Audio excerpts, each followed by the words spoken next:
भारतीय वायुसेना के हेलीकॉप्टर्स, अस्तर सेना पुलिस कमांडर हेलीकॉप्टर कमांडर आनंद विनायक अगाशी और दूसरे हेलीकॉप्टर में है विंग कमांडर अस्तर सेना पुलिस कमांडर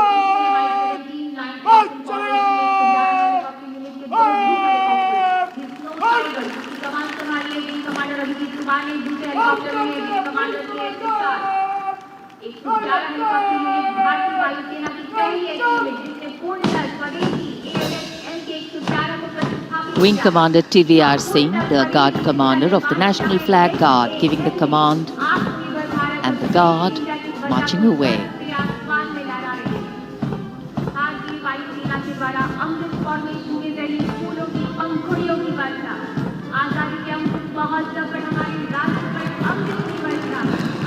और आकाश में Mi-17 हेलीकॉप्टर्स कार्यक्रम स्थल के नजदीक आते हुए और पुष्प वर्षा कर रहे हैं आकाश से।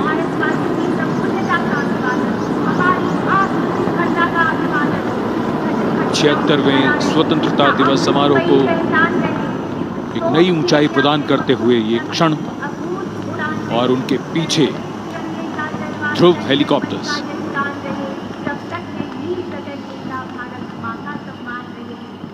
Standing applause for the showering of flower petals. Smiles writ large on every face.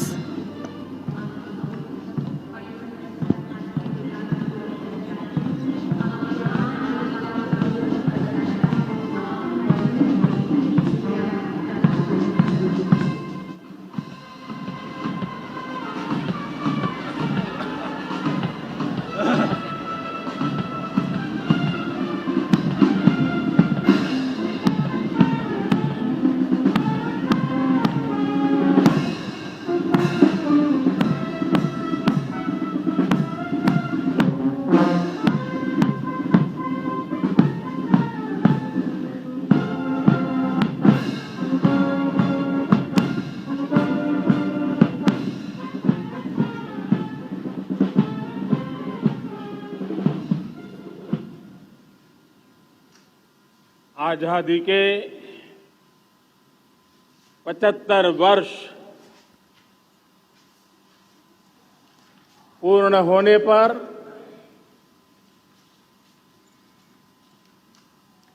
देशवासियों को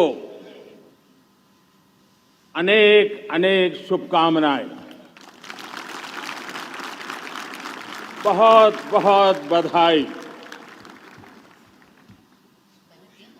न सिर्फ हिंदुस्तान का हर कोना, लेकिन दुनिया के हर कोने में आज किसी न किसी रूप में भारतीयों के द्वारा या भारत के प्रति अपार प्रेम रखने वालों के द्वारा विश्व के हर कोने में कि हमारा तिरंगा आन बान शान के साथ लहरा रहा है। मैं विश्व भर में फैले हुए भारत प्रेमियों को, भारतीयों को आजादी के इस अमृत महोत्सव की बहुत बहुत बधाई देता हूं। आज का ये दिवस ऐतिहासिक दिवस है। एक पुण्य पड़ाव,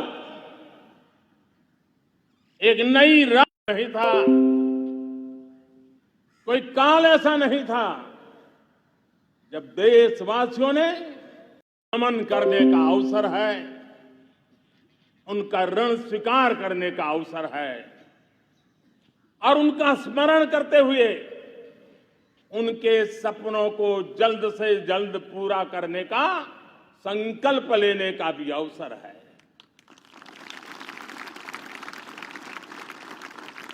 हम सभी देशवासी कृतज्ञ हैं पूज्य बापू के, नेता श्री सुभाष चंद्र बोस के बाबा साहब आम्बेडकर के, वीर सावरकर के, जिन्होंने कर्तव्य पथ पर जीवन को खपा दिया, कर्तव्य पथ ही उनका जीवन पथ रहा। यह देश कृतज्ञ है मंगल पांडे, तात्या टोपे, भगत सिंह, सुखदेव, राजगुरु, चंद्रशेखर आजाद, अशफाक उल्लाह खान, राम प्रसाद बिस्मिल, अनगिनत ऐसे हमारे क्रांति वीरों ने अंग्रेजों की हुकूमत की नींव हिला दी थी।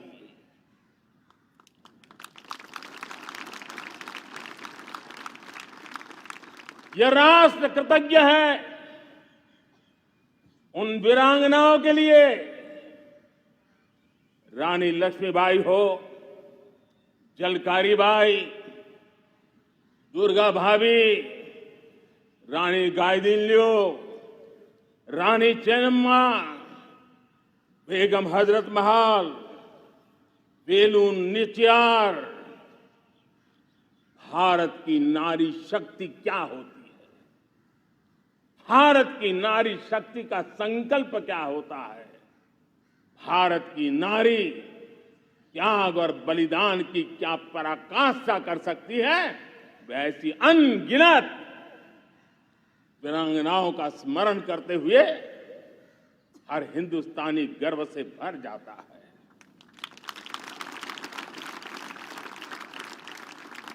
आजादी का जंग भी लड़ने वाले और आजादी के बाद देश बनाने वाले भी, डॉक्टर राजेंद्र प्रसाद जी हो,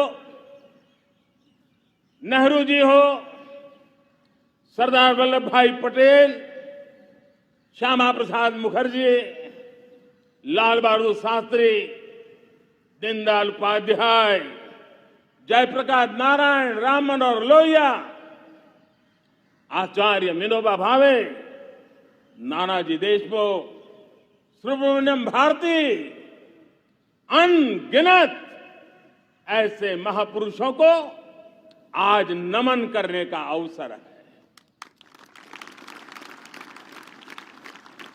जब आजादी के जंग की चर्चा करते हैं तो हम उन जंगलों में जीने वाले हमारे आदिवासी समाज का भी गौरव करना हम नहीं भूल सकते हैं। भगवान बिरसा मुंडा, सिद्धो कान्हू, अल्लूरी सीताराम राजू, गोविंद गुरु, अनगिनत नाम है जिन्होंने आजादी के आंदोलन की आवाज बन करके दूर सुदूर जंगलों में भी मेरे आदिवासी भाई बहनों में, माताओं में, युवकों में मातृभूमि के लिए जीने मरने की प्रेरणा जगाई। ये देश का सौभाग्य रहा है कि आजादी के जंग के कई रूप रहे हैं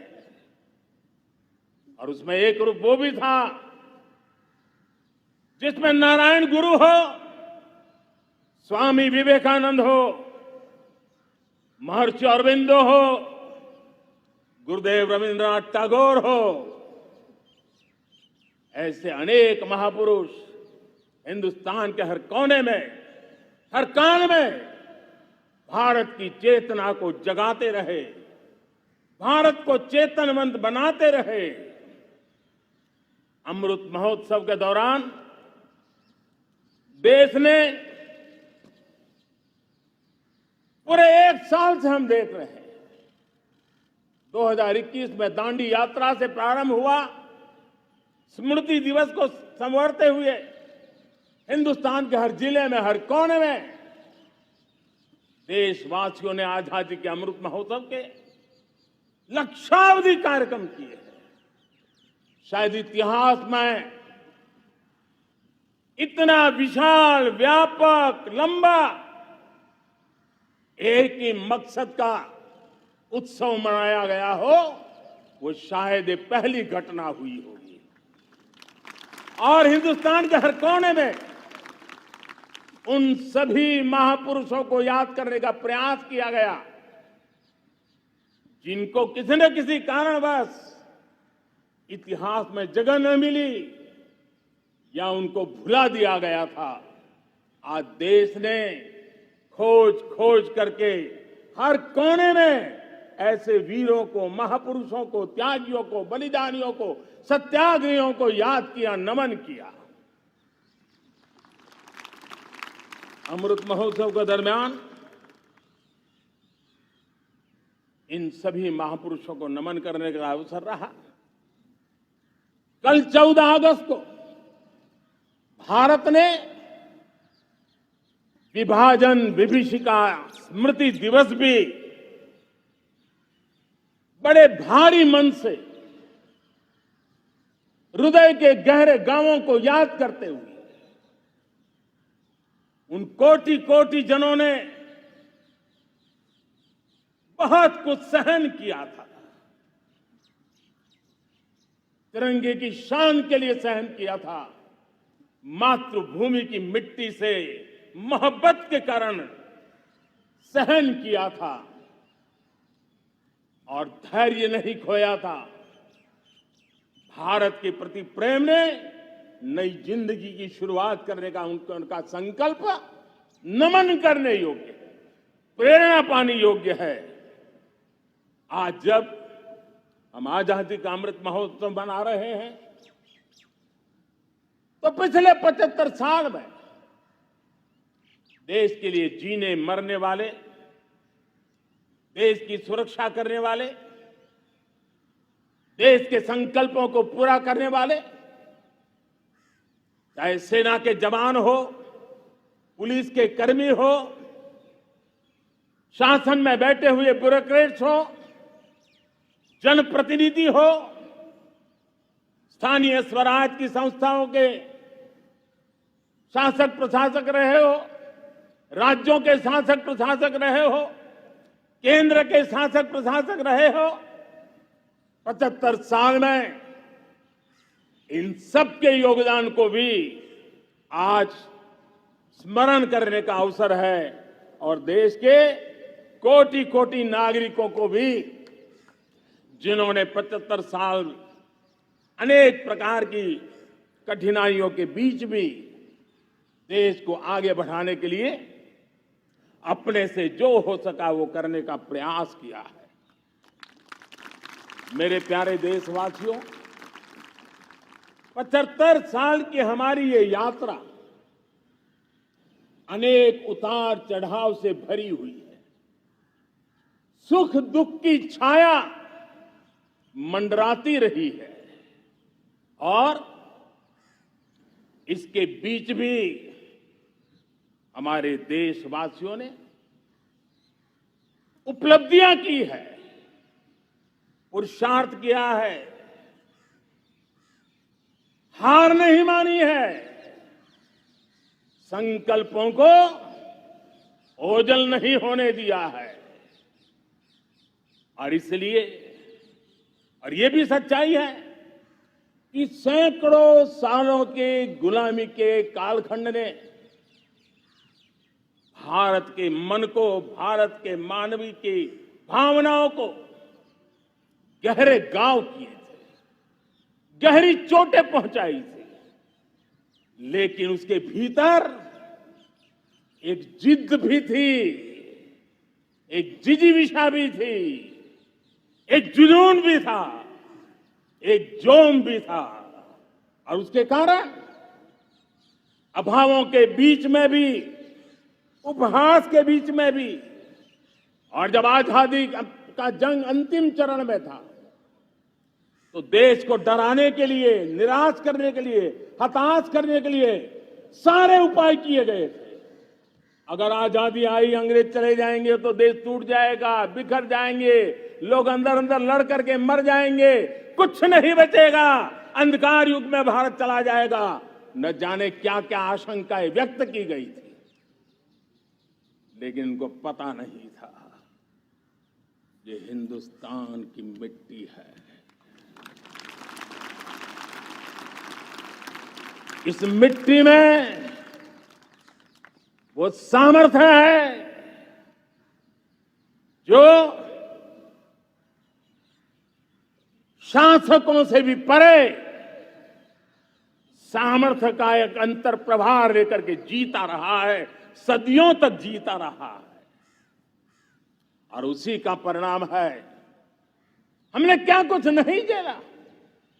कभी अन्न का संकट झेला, कभी युद्ध के शिकार हो गए, आतंकवाद ने डगर डगर चुनौतियां पैदा की, निर्दोष नागरिकों को मौत के घाट उतार दिया गया, छद्म युद्ध चलते रहे, प्राकृतिक आपदाएं आती रही, सफलता विफलता, आशा निराशा, न जाने कितने पड़ाव आए हैं। लेकिन इन पड़ाव के बीच भी भारत आगे बढ़ता रहा। भारत की विविधता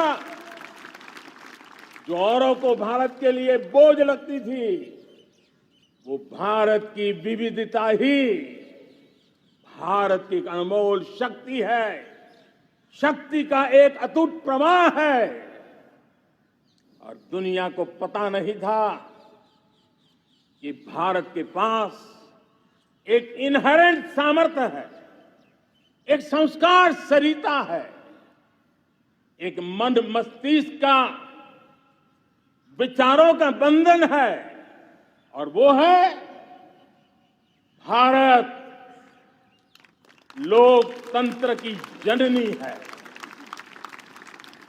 मदर ऑफ डेमोक्रेसी है। और जिनके जहन में लोकतंत्र होता है, वे जब संकल्प करके चल पड़ते हैं, वो सामर्थ्य दुनिया की बड़ी बड़ी सल्तनतों के लिए भी संकट का काल लेकर के आती है। ये मदर ऑफ डेमोक्रेसी, ये लोकतंत्र की जननी हमारे भारत ने सिद्ध कर दिया कि हमारे पास ये एक अनमोल सामर्थ्य है। मेरे प्यारे देशवासियों, 75 साल की यात्रा में आशाएं, अपेक्षाएं, उतार चढ़ाव सब कुछ के बीच में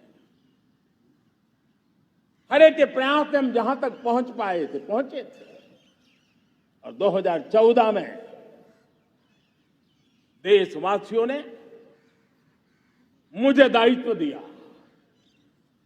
आजादी के बाद जन्मा हुआ मैं पहला व्यक्ति था जिसको लाल किले से देशवासियों का गौरवगान करने का अवसर मिला।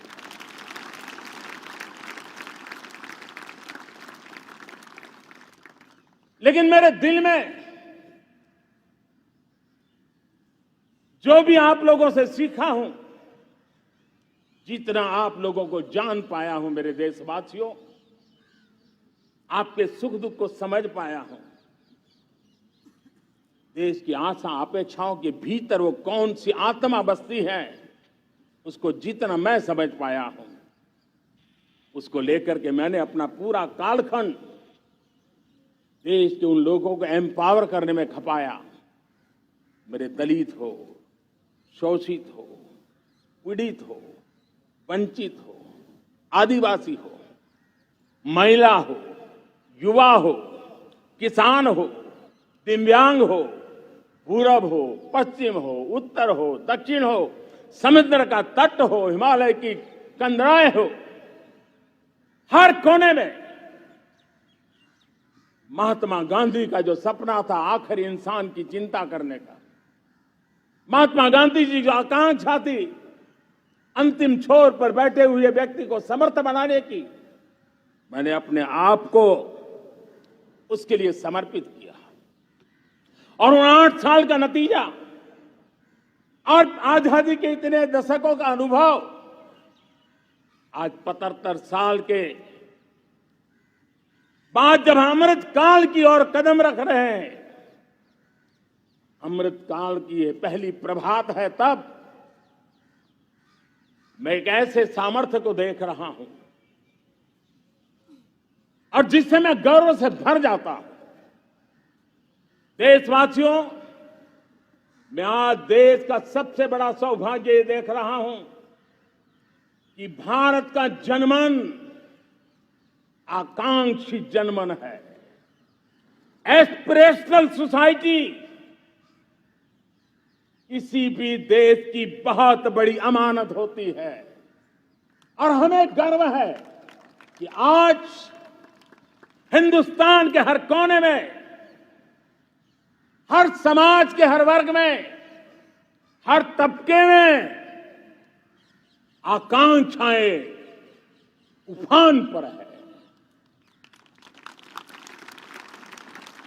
देश का हर नागरिक चीजें बदलना चाहता है, बदलते देखना चाहता है, लेकिन इंतजार करने को तैयार नहीं है, अपनी आंखों के सामने देखना चाहता है, कर्तव्य से जुड़ करके करना चाहता है, वो गति चाहता है, वो प्रगति चाहता है। 75 साल में संजोए हुए सारे सपने अपने ही आंखों के सामने पूरा करने के लिए वो लालायित है, उत्साहित है, उतावला भी है। कुछ लोगों को इसके कारण संकट हो सकता है, क्योंकि जब एस्पिरेशनल सोसाइटी होती है तब सरकारों को भी तलवार की धार पे चलना पड़ता है, सरकारों को भी समय के साथ दौड़ना पड़ता है। और मुझे विश्वास है, चाहे केंद्र सरकार हो, राज्य सरकार हो, स्थानीय स्वराज की संस्थाएं हो, किसी भी प्रकार की शासन व्यवस्था क्यों न हो, हर किसी को इन एस्पिरेशनल सोसाइटी को एड्रेस करना पड़ेगा। उनकी आकांक्षाओं के लिए हम ज्यादा इंतजार नहीं कर सकते।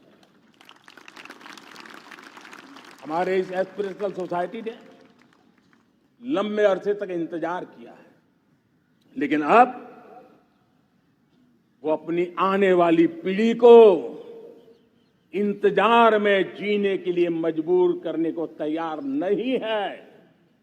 और इसलिए ये अमृत काल का पहली प्रभात हमें उस एस्पिरेशनल सोसाइटी की आकांक्षाओं को पूरा करने के लिए एक बहुत बड़ा सुनहरा अवसर देकर के आई है। मेरे प्यारे देशवासियों, हमने पिछले दिनों देखा है, एक और ताकत का हमने अनुभव किया है, और वो है भारत में एक सामूहिक चेतना का पुनर्जागरण हुआ है। एक सामूहिक चेतना का पुनर्जागरण आजादी के इतने संघर्ष में से जो अमृत था वो अब संजोया जा रहा है, संकलित हो रहा है, संकल्प में परिवर्तित हो रहा है, पुरुषार्थ की पराकाष्ठा जुड़ रही है और सिद्धि का मार्ग नजर आ रहा है। ये चेतना, मैं समझता हूं कि चेतना का जागरण, ये पुनर्जागरण, ये हमारी सबसे बड़ी अमानत है। और ये पुनर्जागरण देखिए, 10 अगस्त तक लोगों को पता तक नहीं होगा शायद कि देश के भीतर कौन सी ताकत है, लेकिन पिछले 3 दिन से जिस प्रकार से तिरंगे झंडे को लेकर के, तिरंगा की यात्रा लेकर के देश चल पड़ा है।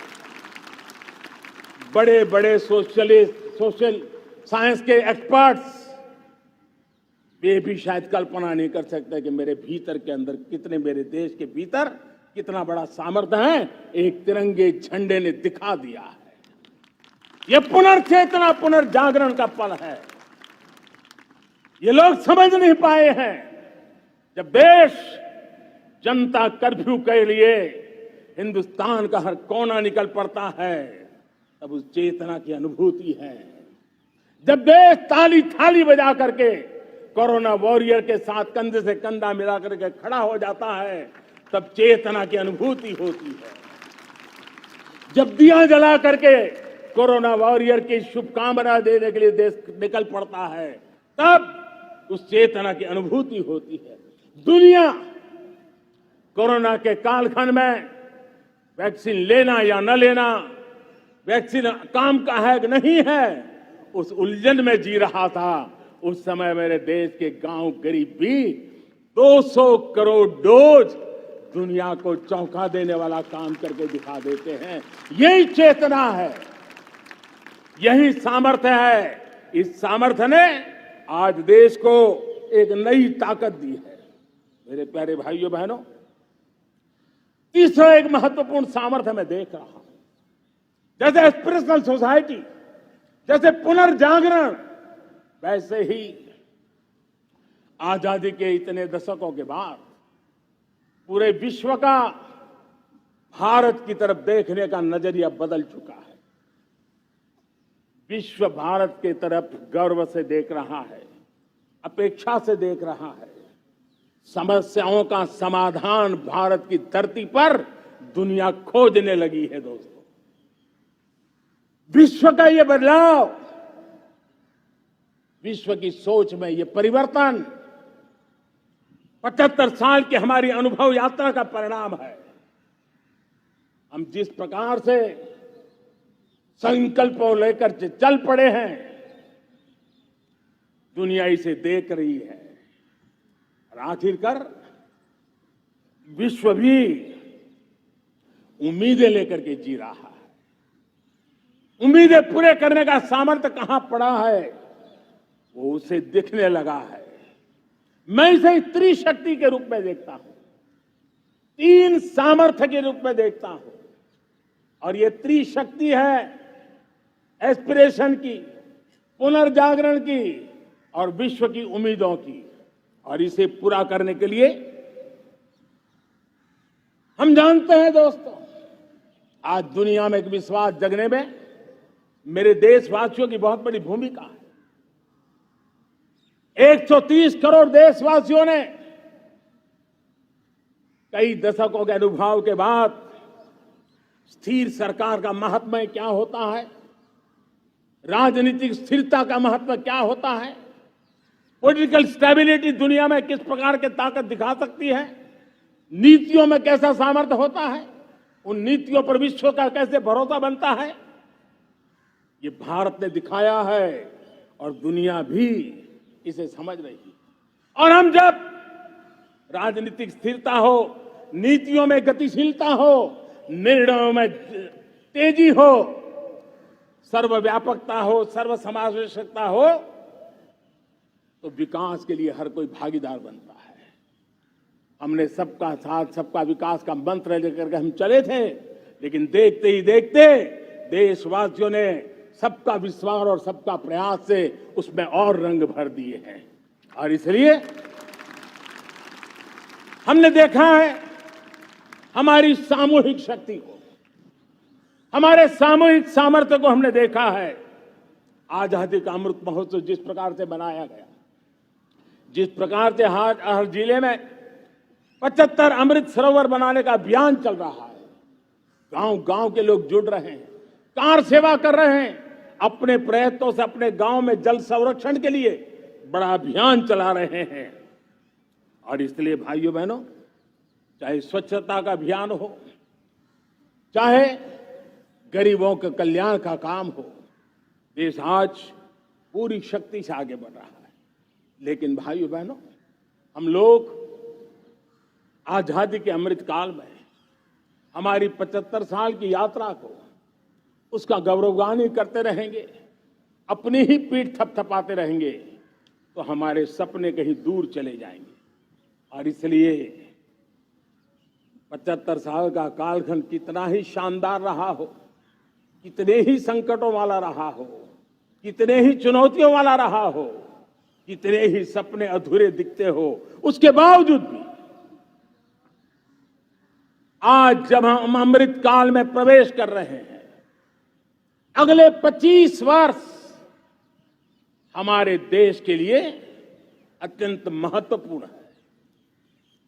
और इसलिए जब मैं आज मेरे सामने लाल किले पर से 130 करोड़ देशवासियों के सामर्थ्य का स्मरण करता हूं,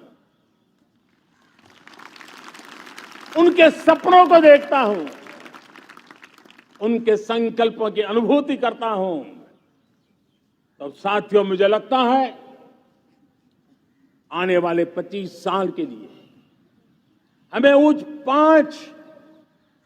पंच प्राण पर अपनी शक्ति को केंद्रित करनी होगी, अपने संकल्पों को केंद्रित करना होगा, अपने सामर्थ्य को केंद्रित करना होगा और हमें उन पंच प्राण को लेकर के 2047 जब आजादी के 100 साल होंगे, आजादी के दीवानों के सारे सपने पूरे करने का जिम्मा उठा करके चलना होगा। जब मैं पंच प्राण की बात करता हूं तो पहला प्राण, अब देश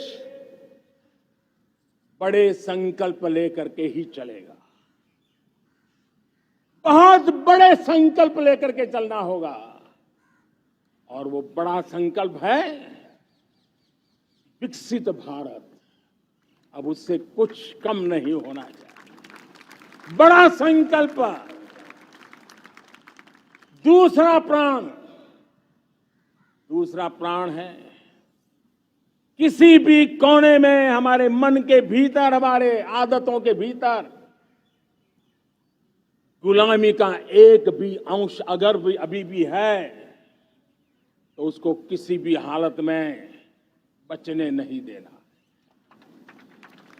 अब 100%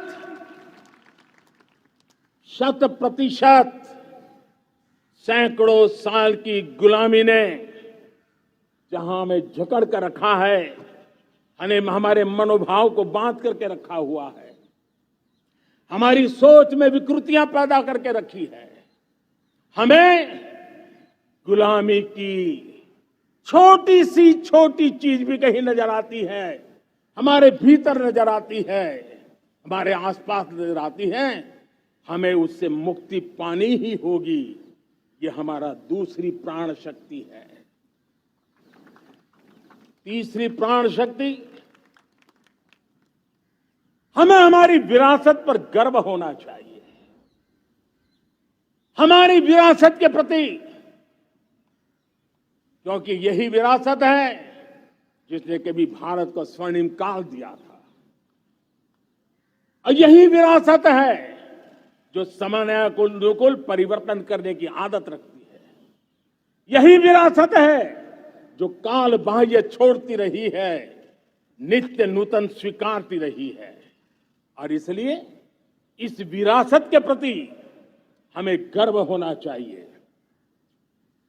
चौथा प्राण,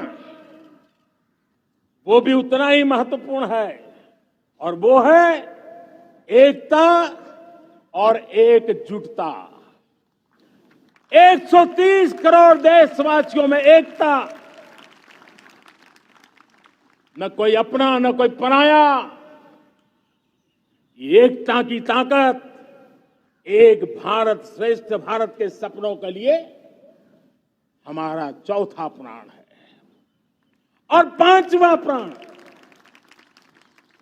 प्राण है नागरिकों का कर्तव्य। नागरिकों का कर्तव्य जिसमें प्रधानमंत्री भी बाहर नहीं होता है, मुख्यमंत्री भी बाहर नहीं होता है, वो भी नागरिक है।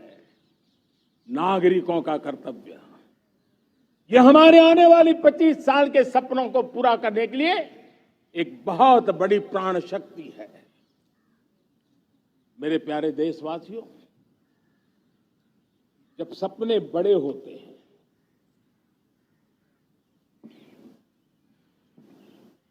जब संकल्प बड़े होते हैं, तो पुरुषार्थ भी बहुत बड़ा होता है, शक्ति भी बहुत बड़ी मात्रा में जुट जाती है।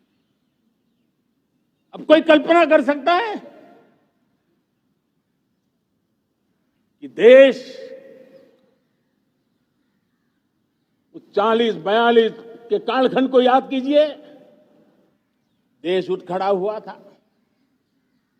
किसी ने हाथ में झाड़ू लिया था, किसी ने तकली ली थी, किसी ने रेंटिया लिया था, किसी ने सत्याग्रह का मार्ग चुना था, किसी ने संघर्ष का मान चुना था, किसी ने क्रांति की वीरता का रास्ता चुना था।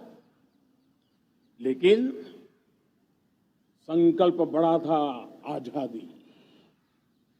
और ताकत देखिए, बड़ा संकल्प था तो आजादी लेके रहे। हम आजाद हो गए। अगर संकल्प छोटा होता, सीमित होता, तो शायद आज भी संघर्ष करने के दिन चालू रहते। लेकिन संकल्प बड़ा था तो हमने हासिल भी किया। मेरे प्यारे देशवासियों, अब आज जब अमृत काल की पहली प्रभात है, तो हमें इस 25 साल में विकसित भारत बना के रहना है, अपनी आंखों के सामने। और जो 20, 22, 25 साल के नौजवान मेरे देश के मेरे सामने हैं, मेरे देश के नौजवानों, जब देश आजादी के 100 साल मनाएगा, तब आप 50-55 के हुए होंगे। मतलब आपके जीवन का ये स्वर्णिम काल, आपकी उम्र के ये 25-30 साल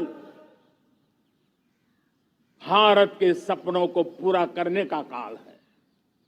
आप संकल्प लेकर के मेरे साथ चल पड़िए साथियों। तिरंगे झंडे की शपथ लेकर के चल पड़िए। हम सब पूरी ताकत से लगे आए। बड़ा संकल्प, मेरा देश विकसित देश होगा, डेवलप कंट्री होगा। विकास के हर पैरामीटर में हम मानव केंद्रीय व्यवस्था को विकसित करेंगे। हमारे केंद्र में मानव होगा, हमारे केंद्र में के मानव की आशा आकांक्षाएं होगी। हम जानते हैं, भारत जब बड़े संकल्प करता है तो करके भी दिखाता है। जब मैंने यहां स्वच्छता की बात कही थी मेरे पहले भाषण में, देश चल पड़ा, जिससे जहां हो सका स्वच्छता की ओर आगे बढ़ा, और गंदगी के प्रति नफरत एक स्वभाव बनता गया। यही तो देश है जिसने इसको करके दिखाया है, और कर भी रहा है, आगे भी कर रहा है। यही तो देश है जिसने वैक्सीनेशन, दुनिया दुविधा में थी, 200 करोड़ का लक्ष्य पार कर लिया, समय सीमा में कर लिया, पुराने सारे रिकॉर्ड तोड़ के कर लिया। ये देश कर सकता है। हमने तय किया था देश को, खाड़ी के तेल पर हम गुजारा करते हैं, झाड़ी के तेल की ओर कैसे बढ़े। 10% इथेनॉल ब्लेंडिंग का सपना बड़ा लगता था, पुराना इतिहास बताता था संभव नहीं है, लेकिन समय से पहले 10% इथेनॉल ब्लेंडिंग करके देश ने इस सपने को पूरा कर दिया। भाइयों बहनों, 2.5 करोड़ लोगों को इतने कम समय में बिजली कनेक्शन पहुंचाना छोटा काम नहीं था, देश ने करके दिखाया। लाखों परिवारों के घर में जल से नल, नल से जल, नल से जल पहुंचाने का काम आज देश तेज गति से कर रहा है। खुले में शौच से मुक्ति भारत के अंदर आज संभव हो पाया है। मेरे प्यारे देशवासियों, अनुभव कहता है कि एक बार हम सब संकल्प लेकर के चल पड़े तो हम निर्धारित लक्ष्यों को पार कर सकते हैं। रिन्यूएबल एनर्जी का लक्ष्य हो, देश में नए मेडिकल कॉलेज बनाने का इरादा हो, डॉक्टरों की तैयारी करवानी हो, हर क्षेत्र में पहले से गति बहुत बड़ी है। और इसलिए मैं कहता हूं, अब आने वाले 25 साल बड़े संकल्प के हो। यही हमारा प्राण, वही हमारा प्रण भी होना चाहिए। दूसरी बात मैंने कही है, उस प्राण शक्ति की मैंने चर्चा की है कि गुलामी की मानसिकता। देश की सोचिए भाइयों, कब तक दुनिया हमें सर्टिफिकेट बांटती रहेगी? कब तक दुनिया के सर्टिफिकेट पर हम गुजारा करेंगे? क्या हम अपने मानक नहीं बनाएंगे? क्या 130 करोड़ का देश अपने मानकों को पार करने के लिए पुरुषार्थ नहीं कर सकता है? हमें किसी भी हालत में औरों के जैसा दिखने की कोशिश करने की जरूरत नहीं है। फलने फूलने वाली हमारे धान, आज दुनिया अंतर्राष्ट्रीय स्तर पर मिलेट ईयर मनाने के लिए आगे बढ़ रही है। मतलब हमारी विरासत को आज दुनिया, हम उस पर गर्व करना सीखे। हमारे पास दुनिया को बहुत कुछ देना है। हमारे फैमिली वैल्यूज, विश्व के सामाजिक तनाव की जब चर्चा हो रही है, व्यक्तिगत तनाव की चर्चा होती है तो लोगों को योग दिखता है, सामूहिक तनाव की बात होती है तब भारत की पारिवारिक व्यवस्था दिखती है। संयुक्त परिवार की एक पूंजी सदियों से हमारी माताओं बहनों के त्याग बलिदान के कारण परिवार नाम की जो व्यवस्था विकसित हुई, ये हमारी विरासत है। इस विरासत पर हम गर्व कैसे करें? हम तो वो लोग हैं जो जीव में भी शिव देखते हैं। हम वो लोग हैं जो नर में नारायण देखते हैं। हम वो लोग हैं जो नारी तो नारायणी कहते हैं। हम वो लोग हैं जो पौधे में परमात्मा देखते हैं। हम वो लोग हैं मंत्र दिया। हम वो लोग हैं जो दुनिया को कहते हैं एकम सत विप्रहा बदौ वदंती। आज जो होलियर देन दाऊ का जो संकट चल रहा है, तुझसे बड़ा मैं हूं, ये जो तनाव का कारण बना हुआ है, दुनिया को एकम सत विप्रा बहुधा वदंती का ज्ञान देने वाली विरासत हमारे पास है। जो कहते हैं सत्य एक है, जानकार लोग उसको अलग अलग तरीके से कहते हैं। ये गौरव हमारा है। हम लोग हैं जो कहते हैं यत पिंडे तद ब्रह्मांडे। कितनी बड़ी सोच है। जो ब्रह्मांड में है वो हर जीव मात्र में है। यत पिंडे तद ब्रह्मांडे, ये कहने वाले हम लोग हैं। हम वो लोग हैं जितने दुनिया का कल्याण देखा है। हम जन कल्याण से जग कल्याण के राही रहे हैं। जन कल्याण से जग कल्याण की राह पर चलने वाले हम लोग जब दुनिया की कामना करते हैं तब कहते हैं सर्वे अपि सुखिनः सन्तु सर्वे सन्तु निरामया। सबके सुख की बात, सबके आरोग्य की बात करना, ये हमारी विरासत है। और इसलिए हम बड़ी शान के साथ हमारी इस विरासत का गर्व करना सीखें। ये प्राण शक्ति है हमारी, जो हमें 25 साल के सपनों पूरा करने के लिए जरूरी है। उसी प्रकार से मेरे प्यारे देशवासियों, एक और महत्वपूर्ण विषय है एकता, एकजुटता। इतने बड़े देश को, उसकी विविधता को हमें सेलिब्रेट करना है। इतने पंथ परंपराएं, ये हमारे आन बान शान है।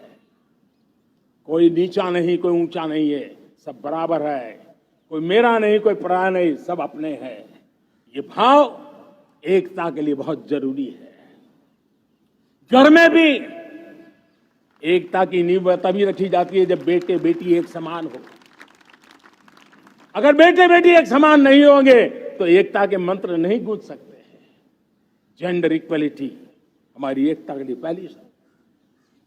जब हम एकता की बात करते हैं, अगर हमारे एक ही पैरामीटर हो, एक ही मानदंड हो, जिस मानदंड को हम कहें इंडिया फर्स्ट, मैं जो कुछ भी कर रहा हूं, जो भी सोच रहा हूं, जो बोल रहा हूं, इंडिया फर्स्ट के अनुकूल है, एकता का रास्ता खुल जाएगा। दोस्त, हमें एकता से बांधने का वो मंत्र है, हमें इसको पकड़ना है।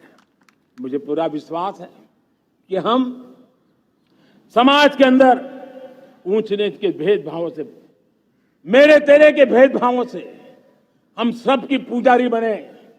श्रमेव जयते कहते हैं हम, श्रमिक का सम्मान, ये हमारा स्वभाव होना चाहिए। लेकिन भाइयों बहनों, मैं लाल किले से मेरी एक पीड़ा और कहना चाहता हूं। ये दर्द मैं कहे बिना नहीं रह सकता। मैं जानता हूं कि शायद लाल किले का विषय नहीं हो सकता है, लेकिन मेरे भीतर का दर्द मैं कहां कहूंगा। देशवासियों के सामने नहीं कहूंगा तो कहां कहूंगा। और वो है किसी न किसी कारण से हमारे अंदर एक ऐसी विकृति आई है, हमारी बोलचाल में, हमारे व्यवहार में, हमारे कुछ शब्दों में, हम नारी का अपमान करते हैं।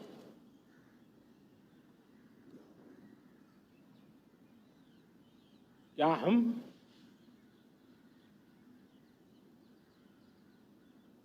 स्वभाव से, संस्कार से, रोजमर्रा की जिंदगी में नारी को अपमानित करने वाली हर बात से मुक्ति का संकल्प ले सकते हैं?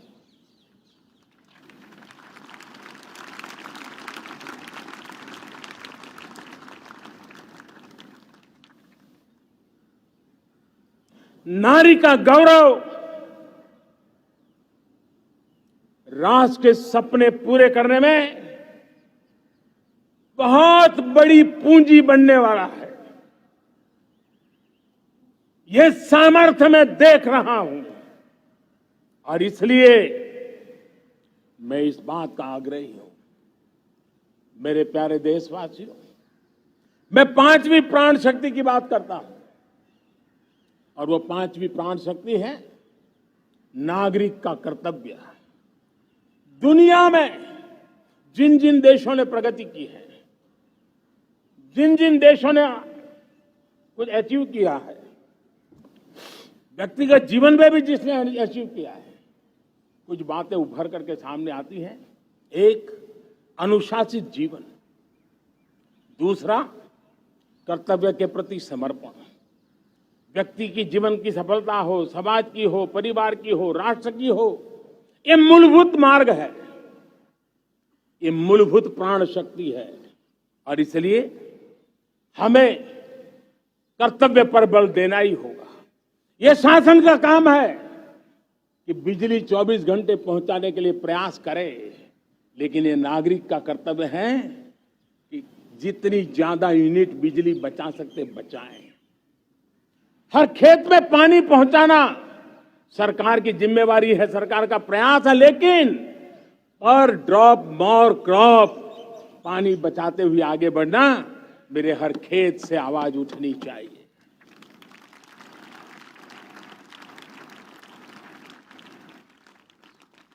केमिकल मुक्त खेती, ऑर्गेनिक फार्मिंग, प्राकृतिक खेती, ये हमारा कर्तव्य है। साथियों, चाहे पुलिस हो या पीपल हो, शासक हो या प्रशासक हो, ये नागरिक कर्तव्य से कोई अछूता नहीं हो सकता है। हर कोई अगर नागरिक के कर्तव्यों को निभाएगा तो मुझे विश्वास है कि हम इच्छित लक्ष्य को प्राप्त करने में समय से पहले सिद्धि प्राप्त कर सकते हैं। मेरे प्यारे देशवासियों, आज महर्षि अरविंदो की जन्म जयंती भी है। मैं उस महापुरुष के चरणों में नमन करता हूं, लेकिन हमें उस महापुरुष को याद करना होगा जिन्होंने कहा था, स्वदेशी से स्वराज, स्वराज से सुराज। ये उनका मंत्र है। हम सबको सोचना होगा कि हम कब तक दुनिया के और लोगों पर निर्भर रहेंगे। क्या हमारे देश का अन्न की आवश्यकता हो, हम आउटसोर्स कर सकते हैं क्या?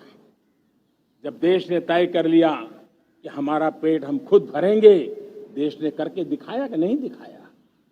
एक बार संकल्प लेते हैं तो होता है दोस्त। और इसलिए आत्मनिर्भर भारत, ये हर नागरिक का, हर सरकार का, समाज के हर इकाई का ये दायित्व बन जाता है। ये आत्मनिर्भर भारत, ये सरकारी एजेंडा, सरकारी कार्यक्रम नहीं है। ये समाज का जन आंदोलन है जिसे हमें आगे बढ़ाना है। मेरे साथियों, आज जब ये बात हमने सुनी, आजादी के 75 साल के बाद जिस आवाज को सुनने के लिए हमारे कान तरस रहे थे, 75 साल के बाद वो आवाज सुनाई दी है। 75 साल के बाद लाल किले पर से तिरंगे को सलामी देने का काम पहली बार मेड इन इंडिया तोप ने किया है। कौन हिंदुस्तानी होगा जिसको ये बात, एक आवाज उसे नई प्रेरणा, ताकत नहीं देगी। और इसलिए मेरे प्यारे भाई बहनों, मैं आज मेरे देश के सेना के जवानों का हृदय से अभिनंदन करना चाहता हूं। मेरी आत्मनिर्भर की बात को संगठित स्वरूप में, साहस के स्वरूप में मेरी सेना के जवानों ने, सेना नायकों ने जिस जिम्मेवारी के साथ कंधे पे उठाया है, मैं उनको जितनी सैल्यूट करूं उतनी कम है दोस्तों। उनको आज मैं सलाम करता हूं, क्योंकि सेना का जवान मौत को मुट्ठी में लेकर के चलता है। मौत और जिंदगी के बीच में कोई फासला ही नहीं होता है, और तब बीच में वो डट करके खड़ा होता है। और वो मेरा सेना का जवान तय करे कि हम 300 ऐसी चीजों अब लिस्ट करते हैं जो हम विदेश से नहीं लाएंगे हमारे देश की। ये संकल्प छोटा नहीं है।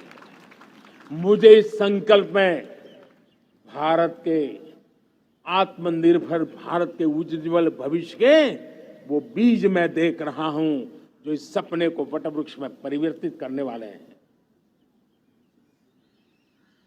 सैल्यूट, सैल्यूट मेरे सेना के अधिकारियों को, सैल्यूट।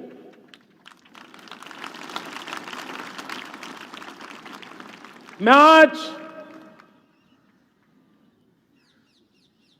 मेरे छोटे छोटे बालकों को, 5 साल 7 साल की आयु के बालक, उनको भी सैल्यूट करना चाहता हूं, उनको भी सलाम करना चाहता हूं। जब देश के सामने चेतना जगी, मैंने सैकड़ों परिवारों से सुना है, 5-5, 7 साल के बच्चे घर में कह रहे हैं कि अब हम विदेशी खिलौने से नहीं खेलते। 5 साल का बच्चा घर में विदेशी खिलौने से नहीं खेलेंगे, ये जब सब संकल्प करता है ना, तब आत्मनिर्भर भारत उसकी रगों में दौड़ता है।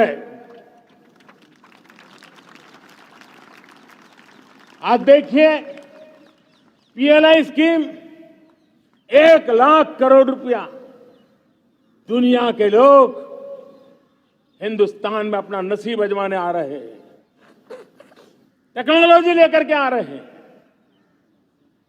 रोजगार के नए अवसर बना रहे हैं। भारत मैन्युफैक्चरिंग हब बनता जा रहा है, आत्मनिर्भर भारत की बुनियाद बना रहा है। आज इलेक्ट्रॉनिक गुड्स मैन्युफैक्चरिंग हो, मोबाइल फोन का मैन्युफैक्चरिंग हो, आज देश बहुत तेजी से प्रगति कर रहा है। जब हमारा ब्रह्मोस दुनिया में जाता है, कौन हिंदुस्तानी होगा जिसका मन आसमान को न छूता होगा। दोस्तों, आज हमारी मेट्रो कोचेज, हमारी वंदे भारत ट्रेन विश्व के लिए आकर्षण बन रहा है। मेरे प्यारे देशवासियों, हमें आत्मनिर्भर बनना है हमारे एनर्जी सेक्टर में। हम कब तक एनर्जी के सेक्टर में किसी और पर डिपेंडेंट रहेंगे? और हमें सोलार का क्षेत्र हो, विंड एनर्जी का क्षेत्र हो, रिन्यूएबल के और भी जो रास्ते हो, मिशन हाइड्रोजन हो, बायोफ्यूल की कोशिश हो, इलेक्ट्रिक व्हीकल पर जाने की बात हो, हमें आत्मनिर्भर बन करके इन व्यवस्थाओं को आगे बढ़ाना होगा। मेरे प्यारे देशवासियों, आज प्राकृतिक खेती भी आत्मनिर्भर का एक मार्ग है। फर्टिलाइजर से जितनी ज्यादा मुक्ति, आज देश में नैनो फर्टिलाइजर के कारखाने की नई आशा लेकर के आए हैं। लेकिन प्राकृतिक खेती, केमिकल फ्री खेती आत्मनिर्भर को ताकत दे सकती है। आज देश में रोजगार के क्षेत्र में ग्रीन जॉब के नए नए क्षेत्र बहुत तेजी से खुल रहे हैं। भारत ने नीतियों के द्वारा स्पेस को खोल दिया है। ड्रोन की बहुत दुनिया में सबसे प्रगतिशील पॉलिसी लेकर के आए हैं। हमने देश के नौजवानों के लिए नए द्वार खोल दिए हैं। मेरे प्यारे भाइयों बहनों, मैं प्राइवेट सेक्टर को भी आह्वान करता हूं, आइए हमें विश्व में छा जाना है। आत्मनिर्भर भारत का यह भी सपना है कि दुनिया को भी जो आवश्यकताएं हैं उसको पूरा करने में भारत पीछे नहीं जाएगा। हमारे लघु उद्योग हो, सूक्ष्म उद्योग हो, कुटीर उद्योग हो, जीरो डिफेक्ट जीरो इफेक्ट हमें उस करके हमें दुनिया में जाना होगा। हमें स्वदेशी पर गर्व करना होगा। मेरे प्यारे देशवासियों, हम बार बार लाल बहादुर शास्त्री जी को याद करते हैं। जय जवान जय किसान का उनका मंत्र आज भी देश के लिए प्रेरणा है। बाद में अटल बिहारी वाजपेयी जी ने जय विज्ञान कह करके उसमें एक कड़ी जोड़ दी थी और देश ने उसको प्राथमिकता दी थी। लेकिन अब अमृत काल के लिए एक और अनिवार्यता है और वो है जय अनुसंधान। जय जवान जय किसान जय विज्ञान जय अनुसंधान, इनोवेशन। और मुझे मेरे देश की युवा पीढ़ी में भरोसा है। इनोवेशन की ताकत देखिए। आज हमारा यूपीआई, भीम, हमारा डिजिटल पेमेंट, फिनटेक की दुनिया में हमारा स्थान। आज विश्व में रियल टाइम 40% अगर डिजिटल फाइनेंशियल का ट्रांजैक्शन होता है तो मेरे देश में हो रहा है। हिंदुस्तान ने ये करके दिखाया है। मेरे प्यारे देशवासियों, अब हम 5G के दौर की ओर कदम रख रहे हैं। बहुत दूर इंतजार नहीं करना होगा, हम कदम मिलाने वाले हैं।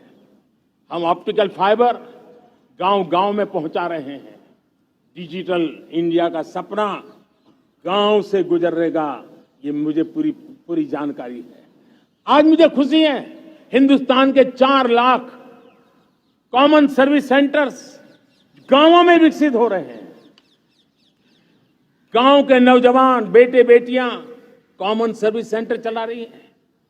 देश गर्व कर सकता है कि गांव के क्षेत्र में 4 लाख डिजिटल एंटरप्रेन्योर का तैयार होना और सारी सेवाएं लोग, गांव के लोग उनके यहां लेने के लिए आदी बन जाए, ये अपने आप में टेक्नोलॉजी हब बनने की भारत की जो ताकत है।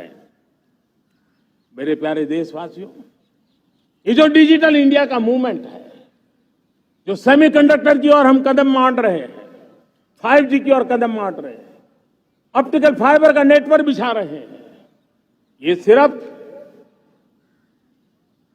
आधुनिकता की पहचान ऐसा नहीं है। 3 बड़ी ताकतें इसके अंदर समाहित है।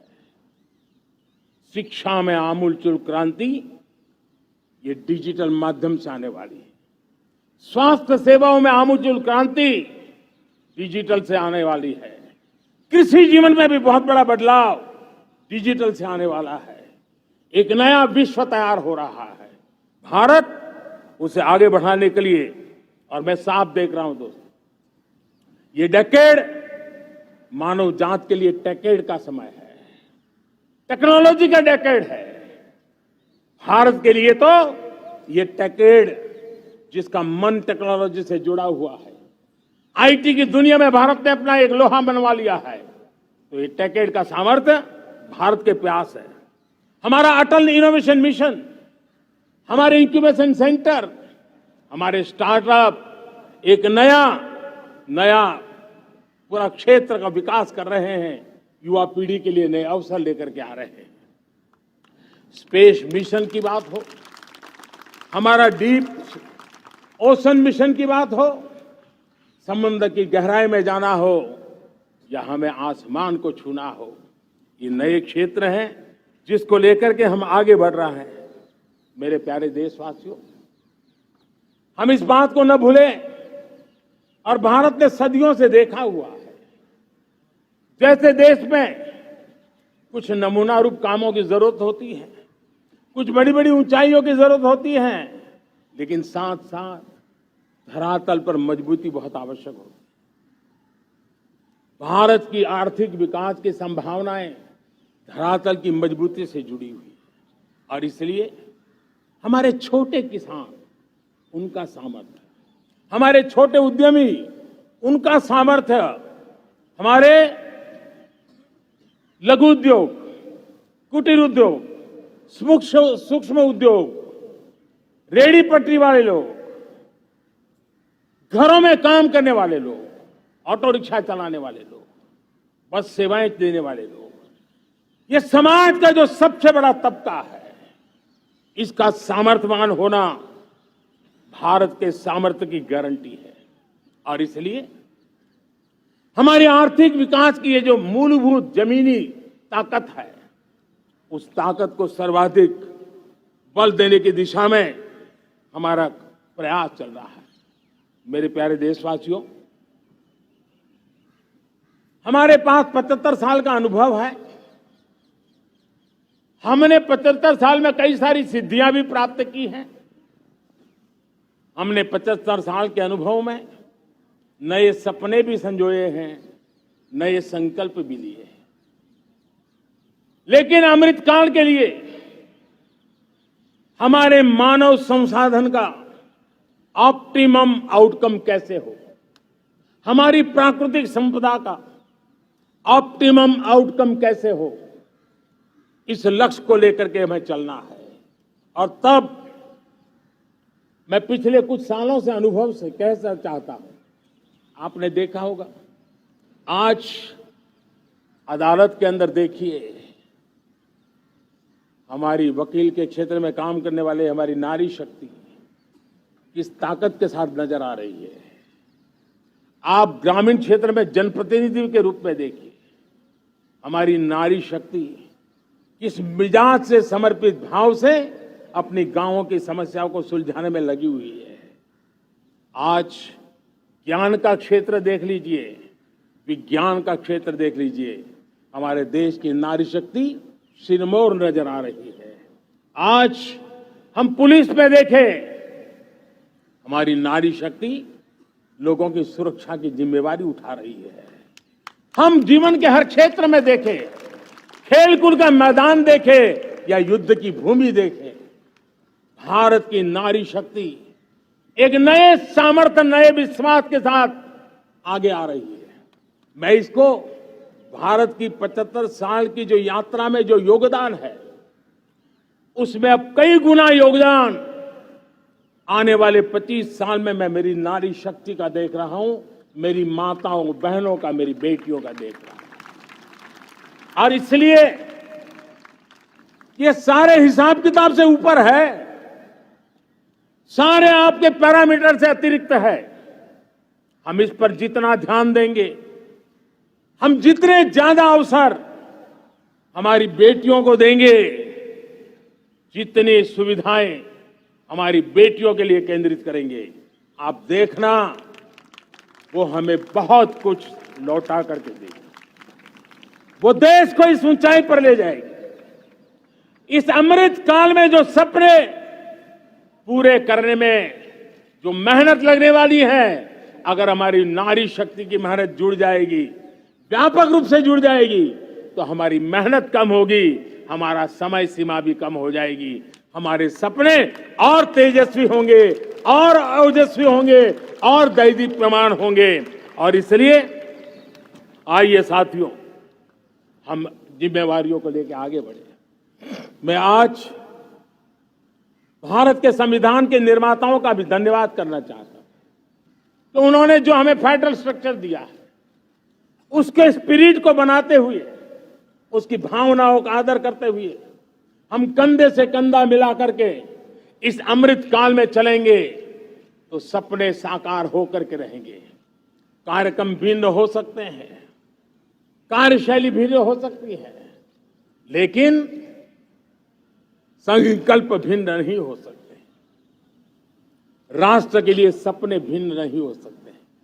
आइए हम एक ऐसे युग के अंदर आगे बढ़े।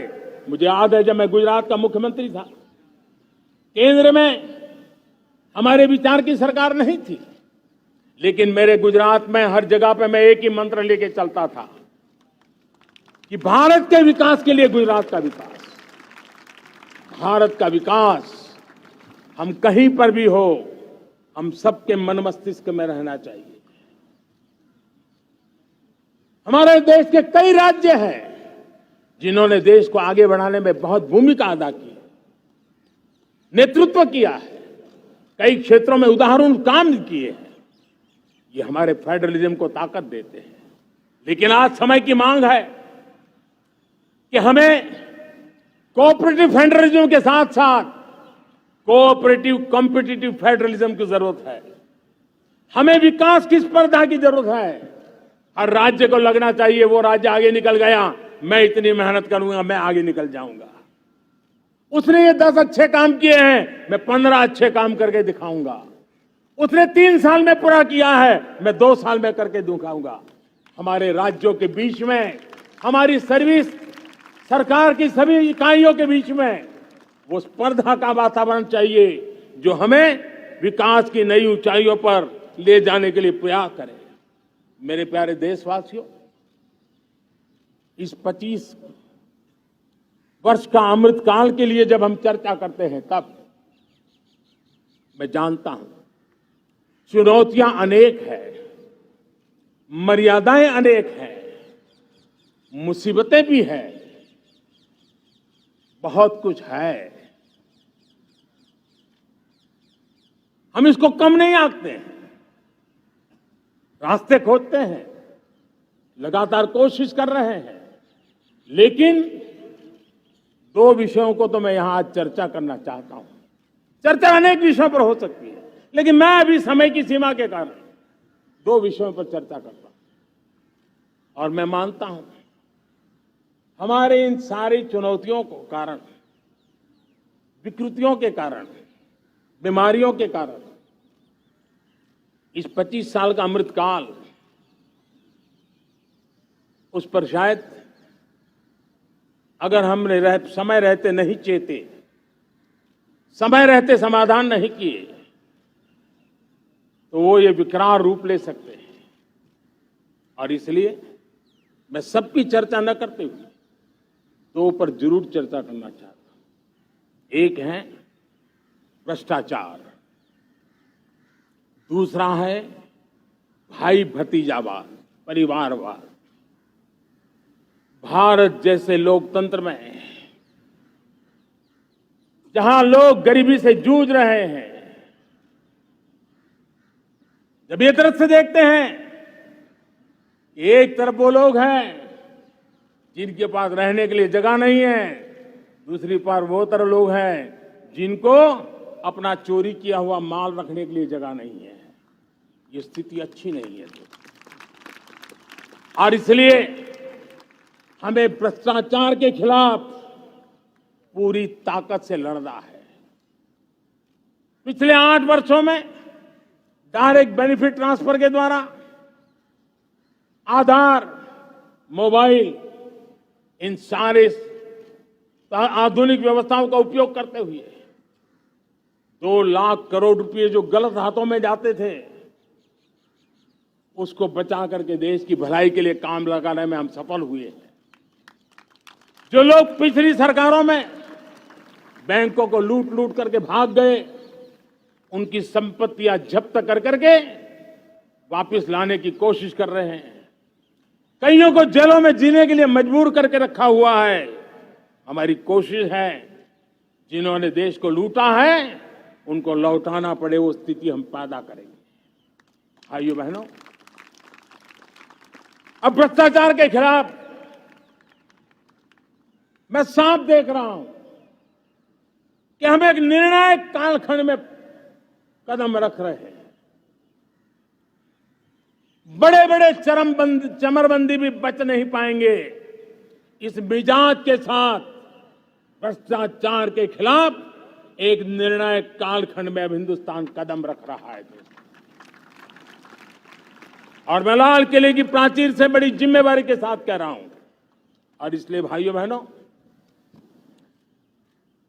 भ्रष्टाचार दीमक की तरह देश को खोखला कर रहा है। मुझे इसके खिलाफ लड़ाई लड़नी है, लड़ाई को तेज करना है, निर्णायक मोड़ पे लेकर के ही जाना है। तब मेरे 130 करोड़ देशवासी, आप मुझे आशीर्वाद दीजिए, आप मेरा साथ दीजिए। मैं आज आपसे साथ मांगने आया, आपका सहयोग मांगने आया हूं, ताकि मैं इस लड़ाई को लड़ पाऊं, इस लड़ाई को देश जीत पाए और सामान्य नागरिक की जिंदगी भ्रष्टाचार ने तबाह करके रखी हुई है। मैं मेरे इन सामान्य नागरिक की जिंदगी को फिर से शान बान शान के लिए जीने के लिए रास्ता बनाना चाहता हूं। और इसलिए मेरे प्यारे देशवासियों, ये चिंता का विषय है कि आज देश में भ्रष्टाचार के प्रति नफरत तो दिखती है, व्यक्त भी होती है, लेकिन कभी कभी भ्रष्टाचारियों के प्रति उदारता बरती जाती है। किसी भी देश में ये शोभा नहीं देगा। और कई लोग तो इतनी बेशर्मी तक चले जाते हैं कि कोर्ट में सजा हो चुकी हो, भ्रष्टाचारी सिद्ध हो चुका हो, जेल जाना तय हो चुका हो, जेल गुजार रहे हो, उसके बावजूद भी उनका महिमा मंडन करने में लगे रहते हैं, उनकी शान शौकत में लगे रहते हैं, उनकी प्रतिष्ठा बनाने में लगे रहते हैं। अगर जब तक समाज में गंदगी के प्रति नफरत नहीं होती है, स्वच्छता की चेतना जगती नहीं है। जब तक भ्रष्टाचार और भ्रष्टाचारी के प्रति नफरत का भाव पैदा नहीं होता है, सामाजिक रूप से उसको नीचा देखने के लिए मजबूर नहीं करते, तब तक एक मानसिकता खत्म होने वाली नहीं है। और इसलिए भ्रष्टाचार के प्रति भी और भ्रष्टाचारियों के प्रति भी हमें बहुत जागरूक होने की जरूरत है। दूसरी एक चर्चा मैं करना चाहता हूं, भाई भतीजावाद। और जब मैं भाई भतीजावाद, परिवारवाद की बात करता हूं तो लोगों को लगता है मैं सिर्फ राजनीतिक क्षेत्र की बात करता हूं। जी नहीं, दुर्भाग्य से राजनीतिक क्षेत्र की उस बुराई ने हिंदुस्तान की हर संस्थाओं में परिवारवाद को पोषित कर दिया है। परिवारवाद हमारी अनेक संस्थाओं को अपने में लपेटे हुए है और उसके कारण मेरे देश की टैलेंट को नुकसान होता है, मेरे देश के सामर्थ्य को नुकसान होता है। जिनके पास अवसर की संभावनाएं हैं, वो परिवारवाद, भाई भतीजे के बाद बाहर रह जाता है। भ्रष्टाचार का भी कारण ये भी एक बन जाता है, ताकि उसका कोई भाई भतीजे के कार्य आसरा नहीं है तो लगता है चलो भाई कहीं से खरीद करके जगह बना लूं। इस परिवारवाद से, भाई भतीजावाद से हमें हर संस्थाओं में एक नफरत पैदा करनी पड़ी होगी, जागरूकता पैदा करनी होगी, तब हम हमारी संस्थाओं को बचा पाएंगे। संस्थाओं के उज्जवल भविष्य के लिए बहुत आवश्यक है। उसी प्रकार से राजनीति में भी परिवारवाद ने देश के सामर्थ्य को सबसे सारा अन्याय किया है। परिवारवादी राजनीति परिवार की भलाई के लिए होती है, उसको देश की भलाई से कोई लेना देना नहीं होता है।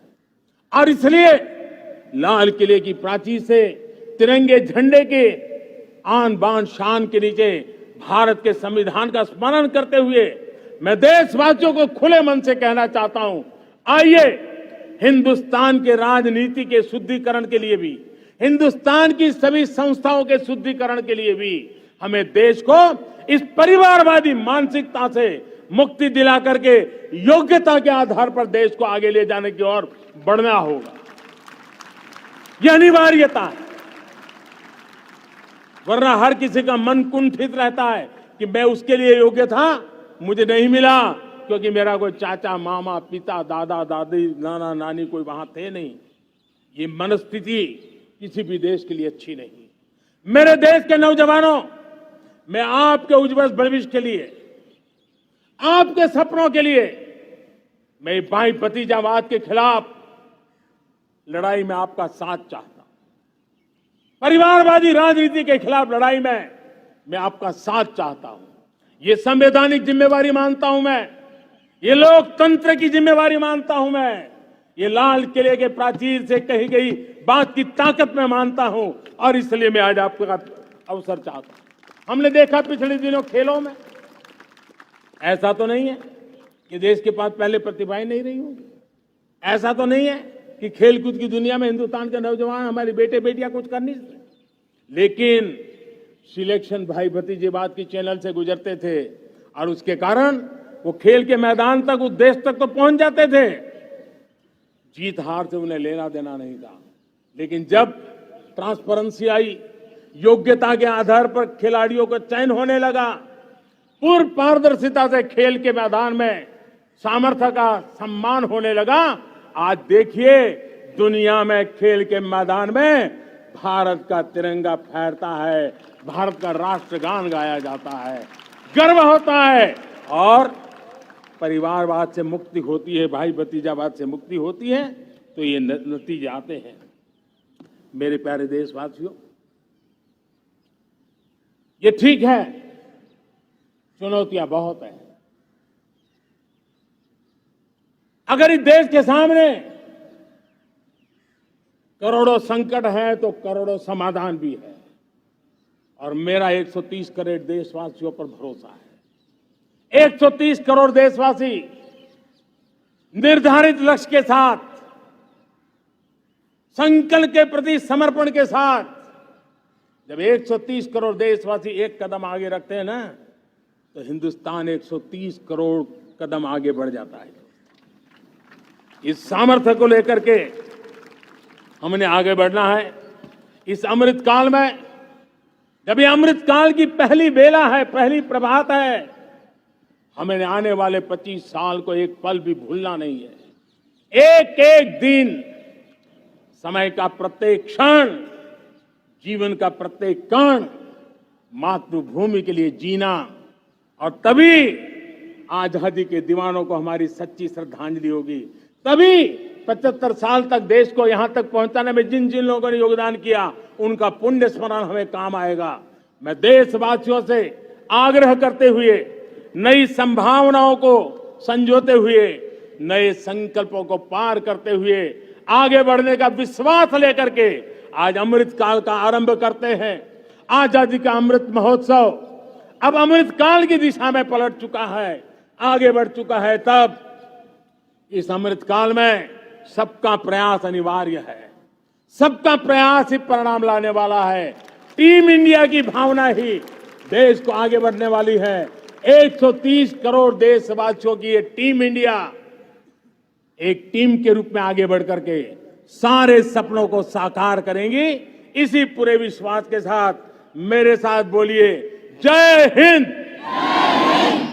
जय हिंद, जय हिंद, भारत माता की, भारत माता की, भारत माता की, वंदे वंदे वंदे। बहुत बहुत धन्यवाद।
आलोकित आपके संबोधन के लिए और भारत की नई जय यात्रा का मार्ग प्रशस्त करने के लिए बहुत बहुत धन्यवाद। Prime Minister Narendra Modi addressing the nation, talking about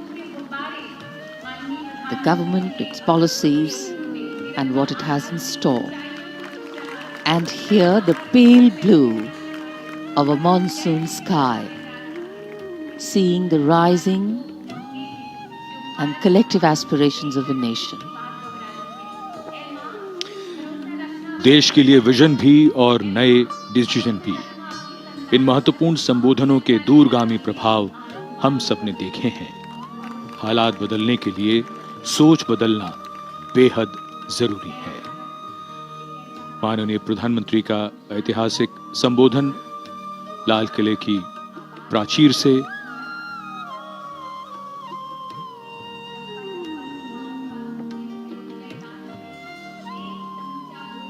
The Prime Minister takes his leave. Ceremonies conclude, but celebrations continue.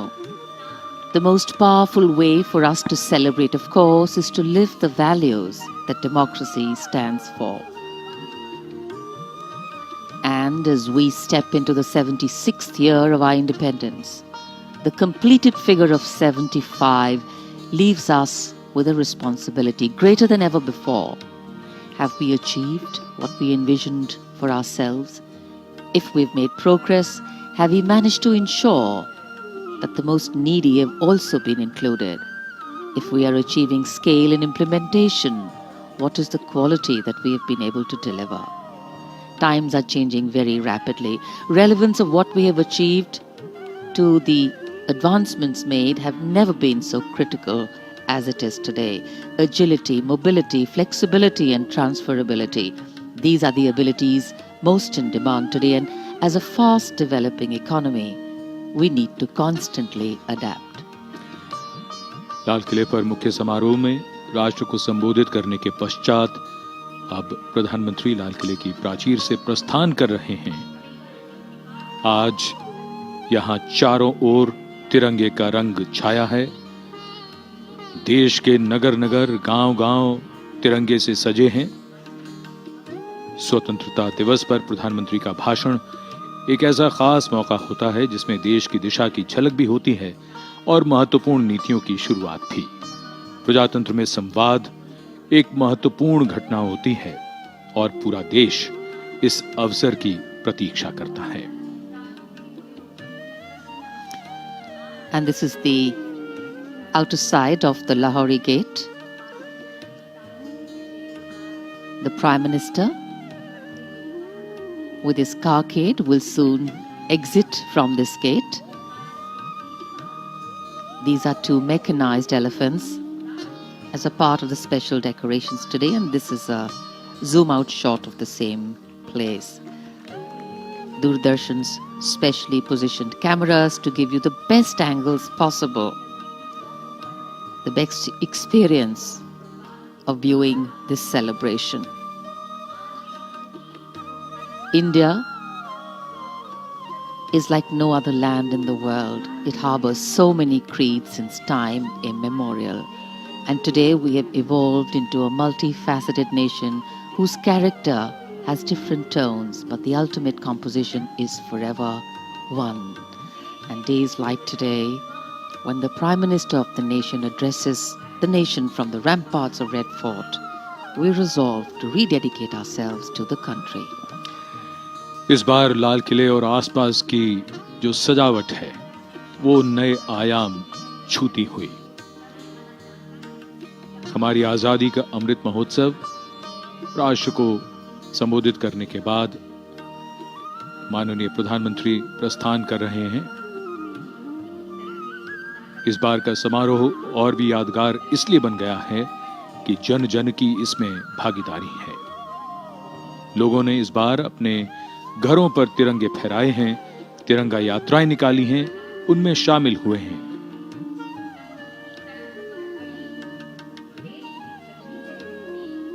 दर्शक दीर्घाओं के निकट प्रधानमंत्री की कार धीमी होते हुए। as the Prime Minister's carcade takes the gentle curve around the moat and reaches the front part of the fort, we can see it coming to a halt. It has become customary also for the Prime Minister to go and meet these young people here. India, a young nation, maybe old in its wisdom, but a lot to learn, and very, very young, waiting to reap till 2030 the demographic dividend. And these are the 792 NCC cadets being applauded and lauded by Prime Minister Narendra Modi. प्रधानमंत्री ने तालियां बजाकर स्वागत किया है इन तमाम NCC cadets का, जिन्होंने आज भारत का मानचित्र बनाया है। एक अलग तरह की ऊर्जा का एहसास इन युवाओं को। कौन नहीं चाहता कि वो अपने देश के प्रधानमंत्री के नजदीक पहुंचे, और प्रधानमंत्री स्वयं इनके नजदीक आते हैं और उनको ये एहसास कराते हैं कि उन्हें यानी युवाओं को आने वाले 25 वर्षों में जब भारत की आजादी के 100 वर्ष होंगे, एक बड़ी ही महत्वपूर्ण भूमिका अदा करनी है। A very special moment for all these young boys and girls, young adults coming from different parts of the country. NCC cadets invited from all the districts in the country, seeing their Prime Minister up close as he literally and figuratively takes a trip around the country. बिल्कुल ऐसा लगता है एक एक राज्य से गुजरते हुए प्रधानमंत्री सबसे मिलते हुए पूरे देश का भ्रमण सांकेतिक रूप में, और जबरदस्त उत्साह यहाँ पर युवाओं में, युवा शक्ति को जागृत करने का और जीवन भर उनकी यादों में संजोकर रखने का ये अवसर। प्रधानमंत्री स्वयं इनके बीच। Infectious smiles and infectious energy.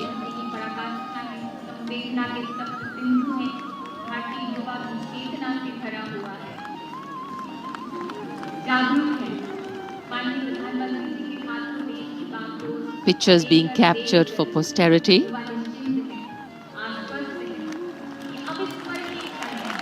I think a memorable moment not only for all these young people here, but also for the Prime Minister.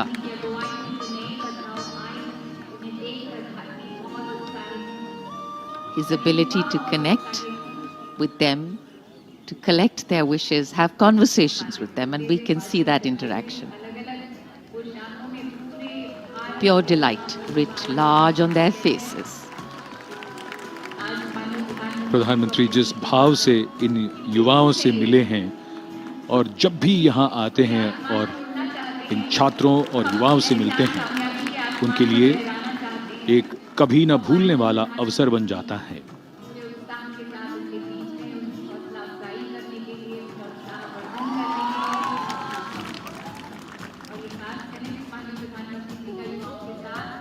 शायद कुछ अलग तरह की गतिविधि।